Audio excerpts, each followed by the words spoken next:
खुलुमनायखौ नाजाव आंनि अनजालु आइ आफा बिदांबाय बर' रायजोफोर अल आसामाव अल बर' सारा जोंनि वर्ल्डआव जेसेबां बर' दं बेखौ आं खुलुमहरबाय गोदान बोसोरनि सुबिदा होदों।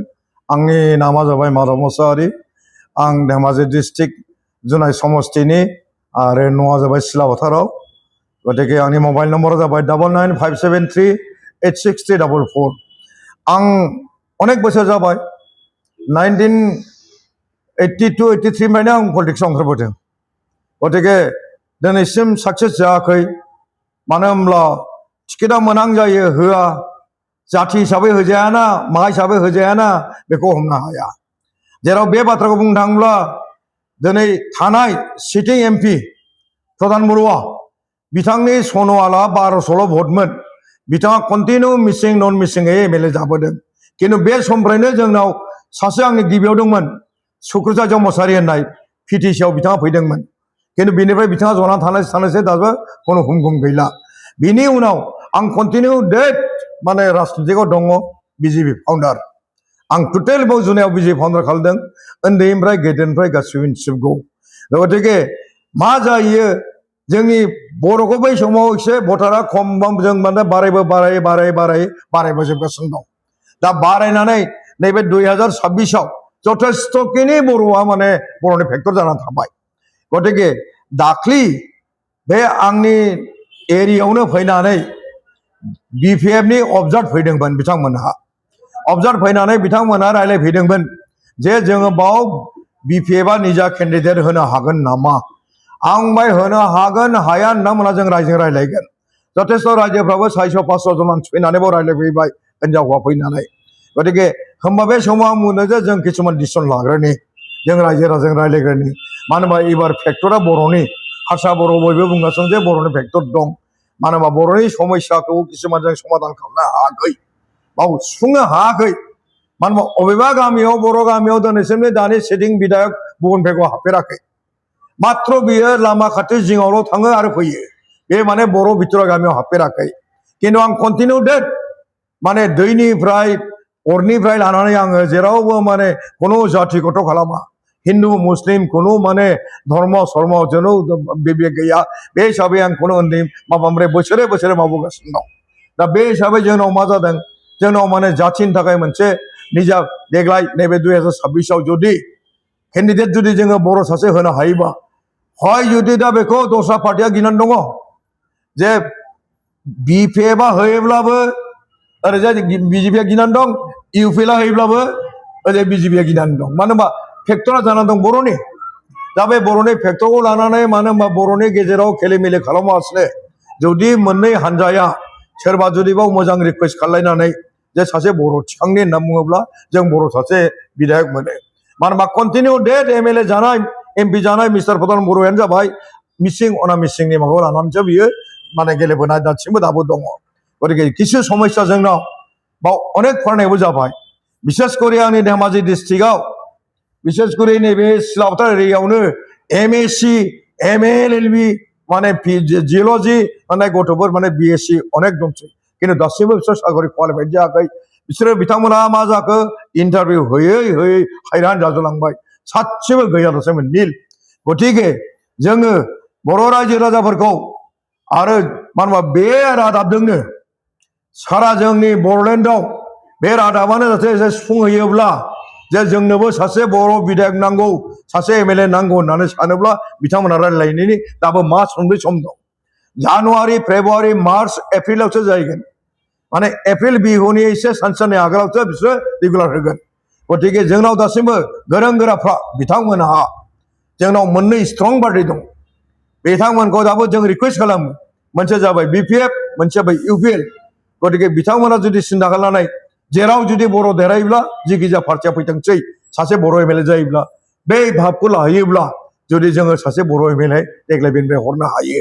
मानो होनबा जोंनि दावराव दावसिया जाथिया जाय एमएलए जायो बे जाथिनि थाखाय मावखाथारनांगोन। बेखौ जों बाव जों किसुमान बारा गोजौआव लांनाया बांसिन जाबाय। सोरबा सासे एमएलए जायोब्ला बे बर'नि थाखाय मावखाथारनांगोन। बे मावनाय बाथ्राबो गैया रायजोफोर। बे मोनसे राजनितिकसो। गतिके जाय मानसिया राजनितिकआव हाबदों बे राजनितिक हान्जायैनो थांगोन। बेखौ आरो जोङो दस्रा भाबिनानै लाना लाब गैला गतिके जिखुनु सासे जुदि बर'नि राव सोरबा बर'नि जुदि सोरबा बिधायक दंब्ला एमएलए दंब्ला बे बर'नि थाखाय मावनांगोन बे अबाव थांनो बेलाय गतिके जोङो जोंनि माबाखौ बारा गाज्रिखौ देखायाबासिनो रायजोफोरखौ गोदान बोसोराव आखाइ खबजना बुङो आङो जोंथ' दिनै फेसबुकआव नुयोब्ला लासै लासैनो मान सनमाना थांजोबसैसो बर'फोरनाव मारै बिदि जालांखो होननानै गतिके आं दासिमबो आखाइ खबजना बुङो जोङो बर'लेण्डनि बाहेरानि जे जोंनि इउनिटिखौ लाखिनानै दोनदो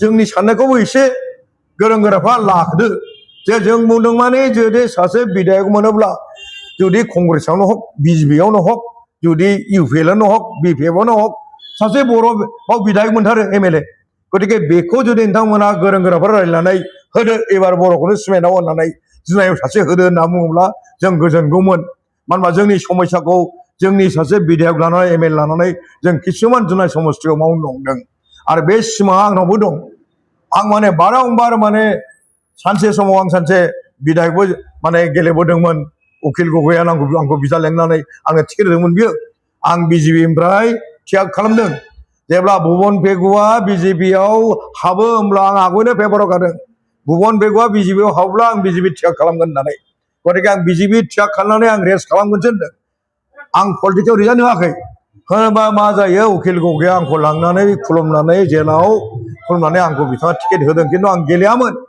जे बिथाङा बुंदों गेले थेने आदा आंनि सनमानखौ बासाय मात्र माने रिमार्क खालामनानै आंनि रायजो दला आं बावबो होदों होननानै जथेस्थ'खिनि बेखौ आं बेबायदि सहायाव होनानै येस होननानै जेबो बुङाखै आं बिनि परे आं राजनितिक गेलेनाय हिसाबै सोरबा बुंनो हागौ आं फंसे बाथ्राखौ बुंलाङो आङो राजनितिक लिडारनियाव माबा जयगथा गैया बिसास गैया जेराव पावार बाव थांनो नागिरो राजनितिक नीतिया बेनो भारतबर्षनि राजनितिक लिडारफ्रानो बेनो जेराव पावार मोनो बाव थांनो नागिरो गतिके आंखौनो आंबो बारा गोगोम बुंनानै लायाखै जे राजनितिक नेता हिसाबै आं कंग्रेसआव दा मुखपात्र स्टेटनि दं स्टेटनि मुखपात्र टिकेट दाबिदार दं आङो खिन्थु मानो होनबा मोनसे बाथ्रा रायजोफोर बर' रायजोफोर जेराव मानेकि बिसोरनाव जोंनाव 2,15,000 पपुलेसन माबा भटार लिस्ट जुनायाव 2,15,000 जाहैबाय 1,15,000 मिसिं कास्ट अनामिसिङा जाबाय 1 लाख दा बे अनामिसिं 1 लाखआवनो बर'आ फेक्टर बर'आ हाइस जानानै दं दा गतिके जुदि जोंनिफ्राय गोजौ गिदिर इउपिएलआनो हक बिपिएफआनो हक जुदि बिथांमोना जुदि एसे गोजौ रायलायलायोबानो जों केन्डिडेटखौ होनो हायो आरो सासे मानसिखौ जों रामखौ होननानै केन्डिडेट होनांगौ होनना बुङाखै राम बा रहिम बा जों सोरखौबा सेलेक्सन खालामनो हायो बे बाथ्राखौ बिथांमोना गोजौ लेभेलाव रायलायोब्ला जथेस्थ' सासे माने जुनाय समाजनिफ्राय बर' बिधायक मोननांगौ मोनो गतिके जोंनि दुखु सुखु जाथिखौ फोथांनोब्ला बदनामा मोनखायो जाथिनि खामानि मावनोब्ला बदनामा थाखायो गोदो इउपिएल आरो बिपिएफनि बदनाम लालायनायखौ सोरबा सिन्था खालामोब्ला जों जाथि डेभेलपमेन्ट खालामनो हाया सोरबा सासे गाद्दि मोनसे सासेल' जनो हायो राजानि सासनाव सासेल' जयो गतिके बैबो मोनफिननो थाखाय बे नांगोन बेबो मोनफिननो थाखाय बे नांगोन गतिके दा जोङो बेफोरखौ एसे खम खालायलायनानै जि दं बर' जाथियावबा जोंबो आरो आसामाव आरो गोजौआव थांबावनांगौ जोंनाव जुदि 15 जनबा जों 22 जन एमएलए खालामनांगौ आंनि उद्देश्यआ बेनो बे कंग्रेसआनो जा बिजेपियानो जा एजिपियानो जा जिए जा जेरावनोखि बर'आ देरहाबोगोन बाव बर' केन्डिडेटखौ होनांगौ आं बेखौ गोरों गोरा बिथांमोनखौ रिकुवेस्ट खालामहरो जाहाथे बेबादि बाथ्राखौ जोंनि जुनाय समस्थिनि खोथाखौ लानानै एसे बिथांमोना डिसकास खालामो होननानै आं बिथांमोनाव रिकुवेस्ट खालामो आरो जोंनि जिथु दा बर'नि समस्या जिथु दैदेनगिरिफोर बिथांमोना जाहाथे जाथिखौ खौसेनो आं फंसे लाइनाव मोनसे बाथ्रा बुंनो हादों जे जायनि बर' लिडाराव बेबो बर'नि थाखायसो मावनो नागिरखायो बे गवा बियो आं गाबोन जुदि कंग्रेसनि एमएलए जाबाबो आं बर'नि थाखाय मावनांगोन बाध्य जागोन गतिके प्रतिजन लिडारा आसामनि लिडारा आसामनि थाखायसो मावनो नागिरो गतिके बदनामा थायो ब्लेमा थायो बेफोरखौ सिन्था खालामबासो जोङो जाहाथे जोंनि खोथाखौ सिन्था खालामनानै गोरों गोराफ्रा बिथांमोन हाइकमान्डआव थानाय मानसिफ्रा एसे सिन्था खालामलायोब्ला जोंनि जुनाय समस्थियाव अनेक माबानानै दङ मानो होनबा जोंनाव साख्रिनि खेथ्रआव फरायनाय अनेक जाबाय जुनाय समस्थियाव अनलि फर जुनाय समस्ति धेमाजि डिस्ट्रिक्टआवनो अनेक फरायनाय दं दा अनेक दंसै धेमाजि डिस्ट्रिक्टआव नै दाख्लै थांनाय